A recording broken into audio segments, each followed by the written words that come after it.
In my past life as a soccer coach, once you win a national championship, everybody wants to come play for you. Really not true.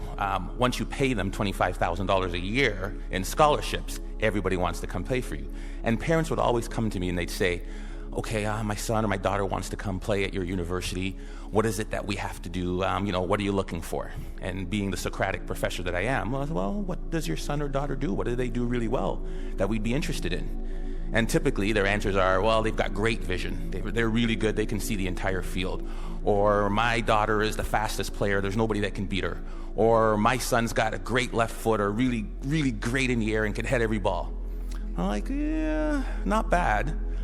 But to be quite honest with you, those are the last things I'm looking for. The most important thing, self-confidence. Without that skill, and I use the word skill intentionally, without that skill, we are useless as a soccer player. Because when you lose sight or belief in yourself, we're done for. I use the definition of self-confidence to be the ability or the belief to believe in yourself to accomplish any task, no matter the odds, no matter the difficulty, no matter the adversity. The belief that you can accomplish it. Self-confidence. Some of you are saying, great, I don't have it. I'm so shy. I'll never do good. And you start to drag all the way down here.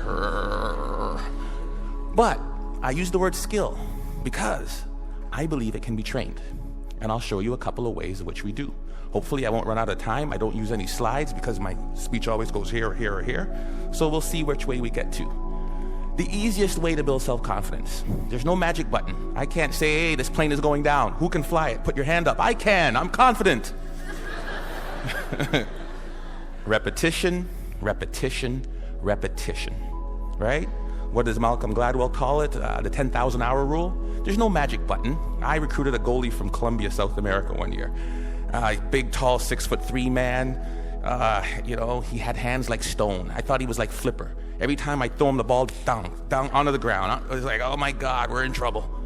Simple solution. Get to the wall, kick a ball against the wall and catch it. Kick the ball against the wall and catch it. His goal was 350 a day for 8 months. He came back, his hands were calloused, the moisture on his hands were literally gone. He is now playing in Europe.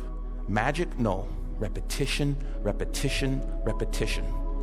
The problem is we expect to be self-confident, but we can't be unless the skill or the task we're doing is not novel, is not new to us. We want to be in a situation where we've had so much pressure in that, and what I mean, because pressure builds diamonds, we want to be in a situation where, hey, I've done this 1,000 times. I did my speech. I practiced in front of the mirror. Hey, I'm sounding good. And then I read in front of my kids and my wife. I was like, oh gosh, got a little nervous. Then I get in front of Glenn Gould. Oh my goodness, I'm a little more nervous. By the time I get to the ACG, where 2,500 people, can't say anymore, right? 2,500 people, where 2,500 people are there, I won't have a single ounce of nervousness because of my ability to practice, right? Over and over and over again. The problem with repetition is, how many of us bail after the first bit of failure? How many of us bail after the first bit of adversity? Edison was on that video. And depends who you ask. There's anywhere from 1,000 to 10,000 tries to build that light bulb. 1,000 to 10,000. J.K. Rowling should be on that video. You know how many publishers she took her Harry Potter book to? I believe the number was 12 or 13. I'm pretty confident, but after 2 or 3 no's, I'd be like, dang it. After 6 or 7, I'm like, maybe not. Definitely after 9 or 10, I'd be looking to be a soccer coach or something else beside an author, right? 12 times somebody said no. But practice, practice, practice, and do not accept failure. Maybe it shouldn't be repetition. Maybe the answer should be persistence, because we all repeat something, but very few of us really will persist. So that's one way to build self-confidence. Get out there.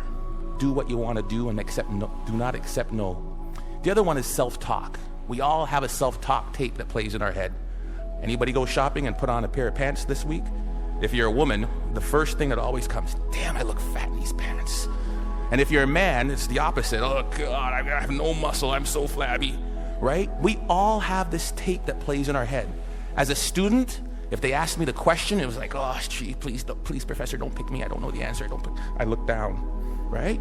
If you're let me tell you something, and the VP of Business Admin is here, so I shouldn't repeat this, but when they hired me as an athletic director, I sat in an architect's meeting, and I am about as dumb as a post when it comes to anything to do with numbers and angles.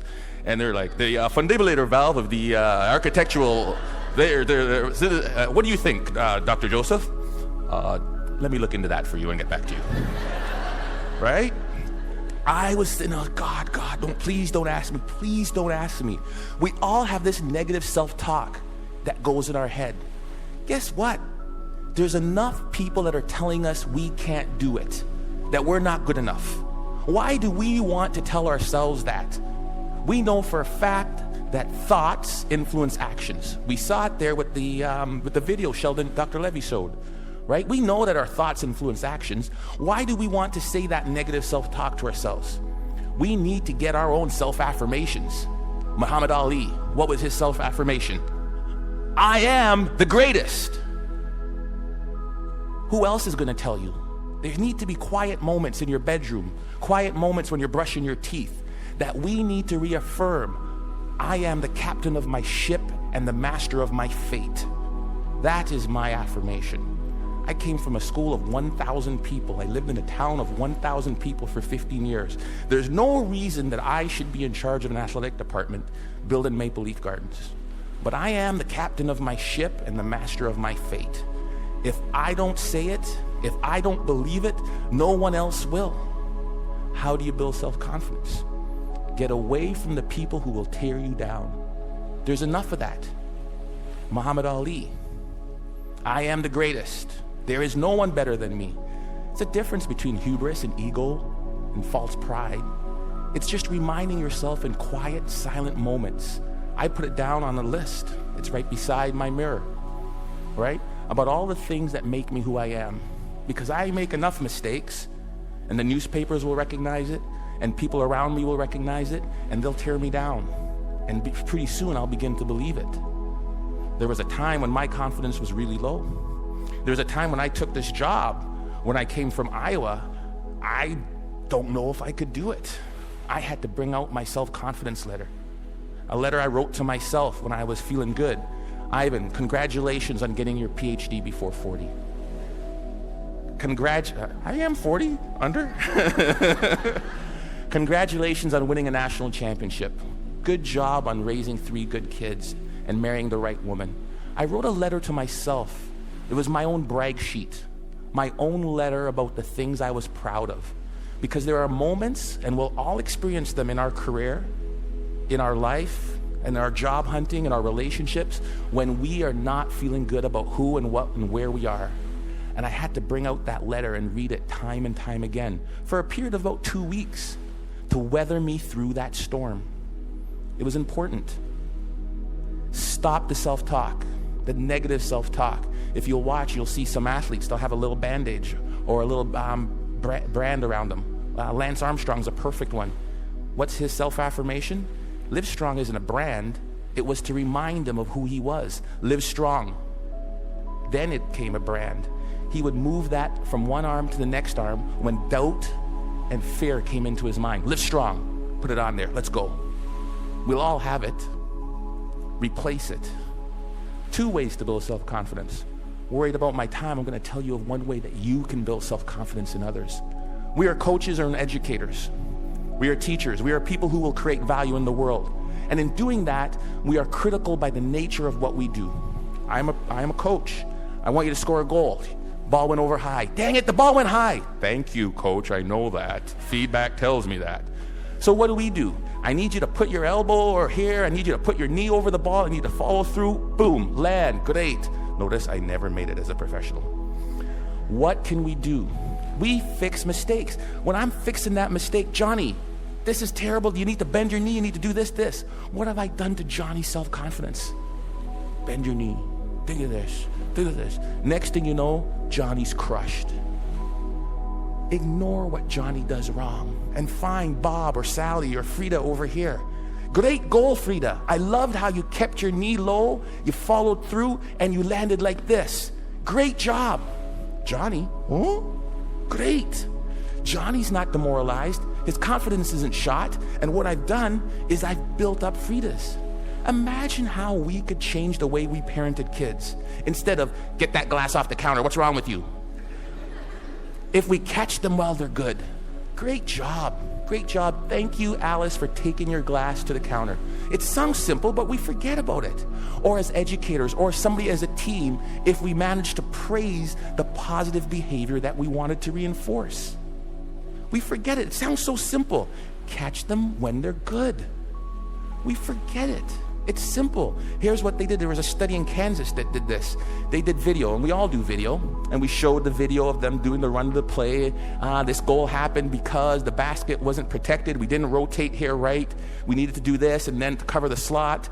And if that's the baseline, improvement of the Kansas State team went like this.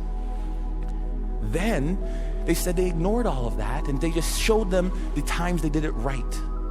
The times they did it perfect, that presented no goals, spoke to the same points, improvement went like that. It changed and revolutionized the way we as coaches interact with our student athletes. We can apply that to the business world. We can apply that to our student group works. We can apply that to our management teams easily. Catch them when they're good. Last and certainly not least, my son is really good at this.